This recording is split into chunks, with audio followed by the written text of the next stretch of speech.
জঙ্গলমহলের গ্রামেগঞ্জে হঠাৎ টলিউডের বিখ্যাত অভিনেত্রী ও গায়ক কলকাতা ছেড়ে জঙ্গলমহলে তাদের আগমনের সূত্রপাত ঠিক কী কারণে? কখনো জঙ্গলমহলের ফাঁকা রাস্তায় বসে বই উল্টাচ্ছেন, আবারও কখনো মেলায় গিয়ে আদিবাসীদের নানান কর্মকাণ্ডকে দেখছেন একমনে। আপনার কৌতূহল জন্মাতেই পারে, হচ্ছেটা কি? সারেগামাপা চ্যাম্পিয়ন শোভন গাঙ্গুলি ও অভিনেত্রী সায়নী সরকার জঙ্গলমহলের প্রত্যন্ত গ্রামে এসে কী করছেন, বা কেন আদিবাসীদের বিভিন্ন পরম্পরা, নাচ গান নিয়ে এত কৌতূহল প্রকাশ করছেন? জঙ্গলমহলের নানান লোকবাদ্য বিষয়ে নানান গবেষকদের কাছেও খোঁজ নিচ্ছেন, কিন্তু কেন?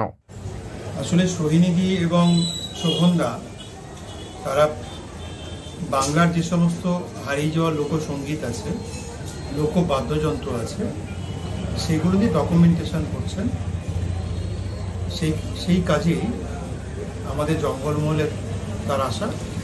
বিশেষ সূত্র থেকে জানা যায়, শোভন গাঙ্গুলি সারেগামাপা চ্যাম্পিয়ন হওয়ার পর সঙ্গীত নিয়ে চর্চা করছেন, আর এখন তার চর্চার কেন্দ্রবিন্দু হয়ে উঠেছে জঙ্গলমহলের বিভিন্ন লোকবাদ্য।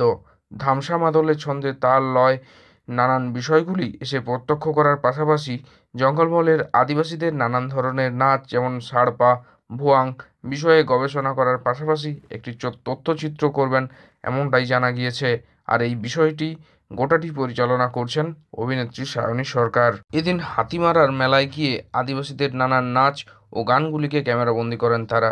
বেলপাহাড়ি ট্যুরিজমের মুখপাত্র ও গবেষক বিধান দেবনাথ বলেন, এনারা বেলপাহাড়ির শিমুলপাল অঞ্চলের বেশ কয়েকটি গ্রামে গিয়ে তাদের নানান ধরনের সংস্কৃতি ও লোকবাদ্যযন্ত্রগুলি নিয়ে খোঁজ নেন।